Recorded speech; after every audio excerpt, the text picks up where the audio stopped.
Tak reviewkan produk ban motor trail untuk segala medan. Sebelumnya, Assalamualaikum warahmatullahi wabarakatuh. Berjumpa kembali dengan saya, Eko Mandiri Motor. Kali ini Eko Mandiri Motor dapat request, minta saran untuk dipilihkan ban motor trail untuk segala medan yang pada umumnya itu ada bebatuan, juga ada trek berlumpur atau tanah liat licinnya. Nah, ini dapat request dari Dokter Imade Sutanaya di Parigi Motong, Sulawesi Tengah. Nah, sebelumnya tak disclaimer dulu ya. Ban motor trail untuk segala medan itu sifatnya tidak istimewa banget. Misal nih, untuk trek keras bebatuan mau yang bagus banget dan pengen yang bagus banget juga di trek tanah liat licin. Kalau untuk kedua trek ini yang spesifik itu harus punya dua ban. Jadi untuk trek tanah liat licin sendiri, untuk trek bebatuan sendiri. Tapi masih ada alternatifnya juga untuk berbagai medan dengan catatan tipe bannya pakai tipe enduro dan juga untuk kemampuannya dia nggak terlalu spesifik atau tidak terlalu istimewa di trek tanah liat licin ataupun trek keras bebatuan, tapi bisa digunakan untuk kedua trek tersebut. Nah, dapat request atau dapat apa ya? Ini siapa tadi ya? Dokter Imade Sutanaya minta saran dari saya untuk dipilihkan produk bannya. Pakainya pakai ban apa? Karena sebelumnya pakai Maxxis. Nah, yang sering pakai Maxxis nih, pasti susahnya di trek tanah liat licin berlumpur. Karena rata-rata Maxxis itu ini bukan rata-rata ya, karena memang Maxxis itu kan dia bloknya rapat ya, yang bukan tipe enduro, yang ini dokternya nggak nyebutin tipe Maxxisnya, tapi rata-rata di Indonesia Maxxisnya itu Maxxis yang ukuran 120/100. Nah, kalau ternyata yang dipakai itu Maxxis 120/100 yang impor made in Taiwan itu ukurannya 120/100, dia kan punya blok yang lumayan rapat itu. Kalau bloknya rapat digunakan di trek tanah liat licin dengan karakter komponnya Maxxis tersebut yang kategorinya intermediate. Nah, itu kalau digunakan di trek tanah liat licin apalagi berlumpur ya, itu kotoran susah lepas, mudah menempel karena jarak bloknya itu rapat. Salah satu solusinya cari ban dengan jarak antar blok yang renggang, bisa beralih ke tipe enduro. Kayak gini kan, ini tipe enduro ya, ukuran 140/80 ring 18. Nah, ini kan jarak antar bloknya rapat nih. Kalau bukan rapat ya, renggang. Kalau enduro itu pasti renggang. Karena rata-rata enduro motifnya seperti ini. Kalaupun beda, nggak terlalu beda jauh sih. Tapi pada dasarnya pasti seperti ini, renggang. Nah, untuk enduro sendiri itu banyak jenis komponnya. Untuk Dokter Imade Sutanaya ini motornya KTM Rodeo 300cc. Nah, tahunnya kalau nggak salah 2023. Setahu saya KTM Rodeo itu bawaannya ban originalnya itu Magellan dengan tipe soft. Nah, untuk tipe soft dari Magellan sendiri, tipe softnya itu nggak terlalu lembek banget karena di atasnya, di belakang nih, ini masih ada dua versi di atasnya, super soft sama extra soft. Kalau super soft jelas ya dia cepet habis. Kalau extra soft yang terbaru di Indonesia, meskipun sudah lama tapi kan belum lama ada di Indonesia, itu kegunaannya untuk wah, tambah batuk juga, nggak cuma cegukan ternyata. Untuk yang tipe extra soft itu kebutuhannya untuk enduro kompetisi. Nah, untuk tipe softnya Magellan ini dia nggak terlalu keras tapi juga nggak terlalu empuk banget. Bisa dibilang kalau untuk kategori merek umum bisa dimasukkan ke kategori medium, meskipun di sini diklaimnya soft ya. Terus di bawahnya yang lebih keras atau yang paling keras ada juga nih di belakang, tipenya Ori KTM Sigdes Extreme. Itu bannya keras.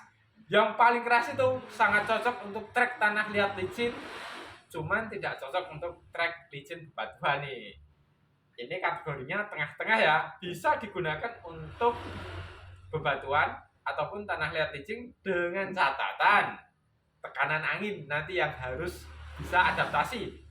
Pada dasarnya untuk masalah tekanan angin ya, untuk trek keras bebatuan itu dibikin rendah karena permukaan telapak ban ini nanti kalau dikempesin bagian bawah kan nanti bahasanya saya yang peletet ya, terlihat kempesin itu dia nampak di trek keras bebatuan ini dia lebih maksimal karena kelenturannya dan batu kan bentuknya terkadang nggak rata kan, jadi dia lebih fleksibel untuk menyengkram di bebatuan.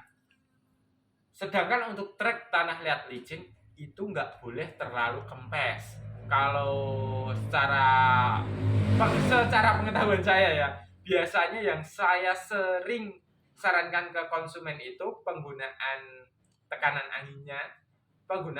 angin untuk trek keras bebatuan nanti adaptasi di 5 PSI. Tapi sebaliknya untuk trek tanah liat licin berlumpur, wah ada suara kambing juga itu di belakang. Untuk trek tanah liat licin berlumpur, dibutuhkan tekanan angin yang cukup, yaitu nanti bisa pakai adaptasi di 10 PSI. Nanti mau ditambah atau dikurangin, karena untuk tadi ya trek keras bebatuan 5 PSI, trek tanah liat licin 10 PSI, itu masih perlu adaptasi dengan penyesuaian cara mengemudi dengan bobot badan. Itu harus adaptasi. Kenapa? Kalau untuk trek keras bebatuan atau tanah licin beda. Ini dia. Jadi kalau ban depannya seperti ini ya, untuk motifnya. Nah ini nggak terlalu, meskipun soft dia nggak terlalu lembek ini. Bisa dibilang kalau kategorinya medium, tapi soft. Nah langsung saja ini sekalian tak kasih review harga harganya. Ini yang harganya 1.160.000. Yang belakang ini yang tipe soft. Yang tipe soft ini harganya 2 juta pas. Nah ini lebih murah daripada tahun-tahun sebelumnya di press list-nya ya. Jadi di press list sekarang Majeller tipe soft lebih murah sekitar 318.000 kurang lebihnya harga press list-nya. Nah untuk alasan kenapa tadi di trek tanah liat kalau di bebatuan dibikin kempes, karena untuk ban dengan karakter body ban yang lentur seperti ini, dia akan lebih maksimal untuk nyengkram di trek bebatuan yang tidak rata kalau dibikin tekanan angin rendah. Sedangkan untuk trek tanah liat licin, kenapa saya sarankan ngasih tekanan angin di adaptasinya di 10 PSI. Gini, kalau tanah liat licin itu dia termasuk struktur tanah yang abrasif. Kalau batu kan digaruk kan dia racuel, sijuel ya bane yang ada suara kompresor juga. Jadi pastikan Anda menyimak dengan baik-baik ya, karena di BK lagi ada kegiatan. Untuk kembali lagi ke tadi tekanan angin untuk trek keras bebatuan, karena treknya itu padat, dia tidak abrasif. Kalaupun nanti dicengkram pakai ban nyengkram ke bebatuannya keras, yang kalah pasti balik kan. Nah untuk trek keras bebatuan yang sifatnya itu dia tidak abrasif, tekanan angin dibikin rendah, dan yang pasti di bebatuan itu nggak rata ya, bentuknya itu random. Nah tekanan angin dibikin empuk ya biar bisa fleksibel, nyengkramnya lebih maksimal. Untuk trek tanah liat licin ya, tadi belum sempat. Untuk trek tanah liat licin intinya dibikin lebih keras dibandingkan digunakan di trek bebatuan. Tadi saya bilang adaptasinya di 10 PSI. Kalau trek keras bebatuan 5 PSI untuk adaptasi ngatur tekanan angin. Untuk trek tanah liat licin itu kan dia struktur tanah yang abrasif. Kalau dicengkram dia yang namanya tanah kalau dicengkram pasti dia akan bergeser ya, tanahnya lepas. Kalau batu kan nggak lepas, kecuali batu yang kecil-kecil yang mudah terlempar ya. Kalau untuk trek tanah liat licin berlumpur, tekanan angin dibikin keras itu dengan harapan sini mas, maju mas, maju. Kalau tekanan angin dibikin terlalu lembek, nanti dia bloknya miring nih. Nanti di bagian bawah kan dia pasti gepeng, pletet gitu. Ini kan rata kan, tapi bagian tengah maju mas, masuk ke bagian dalam nih, bagian dalam sini. Lagi, nah bagian dalam itu nanti kalau kena beban motor sama beban motor sama beban pengemudinya, dia terlalu pletet. Kalau posisi bagian, kalau dilihat dari atas gini mas, dari atas mas, itu kan dia pletet gini ya. Kalau terlalu sedikit tekanan angin ini, nah kalau terlalu sedikit dia bloknya miring nih. Ini kan bloknya miring toh. Kalau bloknya miring kayak gini, nanti di trek tanah liat licinnya itu nusuknya kurang kuat, jadi sering muter nyepin. Nah itulah salah satu kenapa trek tanah dibikin keras agar ramannya itu kuat. Tak ulangi ya, kalau tadi agak berisik karena kompresor.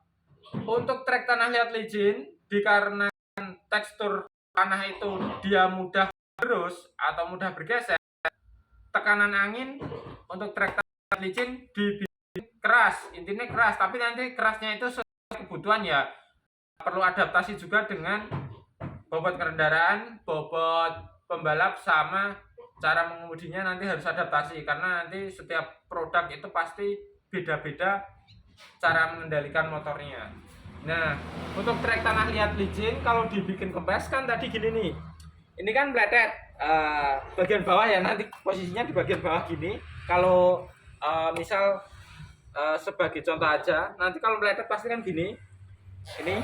Ini bloknya miring nih. Bloknya miring, ketika blok miring, ketika bloknya itu miring, dia nyengkrami nggak kuat, nusuk. Bloknya itu nusuk ke dalam tanah itu nggak kuat. Tapi kalau kondisinya itu hanya sekedar di bagian bawah itu hanya sekedar napak, tidak over tekanan angin, tidak minus tekanan angin, dia posisi blok dia akan lebih stabil dan lebih tegak daripada terlalu kempes. Itu nanti nyengkrame di trek tanah liat licin itu lebih bagus. Jadi kemungkinan nyengkrame lebih baik itu. Terus satu lagi, kalau tekanan anginnya cukup, tidak terlalu kempes di tanah liat licin, nanti ketika posisi ban itu muter, nah ini ketika di bawah kan, ini nih di bawah kan pletet ya. Ketika nanti naik, ini naik ke atas, geser ke atas gini. Kalau ada tekanan angin, otomatis di bagian bawah menuju ke atas dia akan memberikan tekanan sehingga bentuk ban akan bulat. Nah, kalau ada tekanan angin, kotoran atau tanah liat licin lumpurnya itu mudah lepas. Jadi ketika kotoran mudah lepas, ketika mau turun lagi mau nyengkram, kondisinya lebih maksimal daripada yang lumpurnya susah lepas karena angin terlalu sedikit, nyengkramnya tidak juga. Jadi kalau mau order lah, kami Eko Mandiri Motor. Oh ya, Eko Mandiri kemarin yang mau ngeklaim ada percobaan penipuan mengatasnamakan Eko Mandiri Motor. Kalau order di Eko Mandiri Motor, pastikan nomor WhatsApp-nya 085842822500. Kami hanya punya satu nomor WhatsApp dan satu nomor rekening. Nomor rekeningnya dari dulu nggak ganti, atas nama saya sendiri, Eko Budiarto, banknya Bank Syariah Indonesia atau Bank BSI. Kalau mau order langsung WA aja. Wassalamualaikum warahmatullahi wabarakatuh.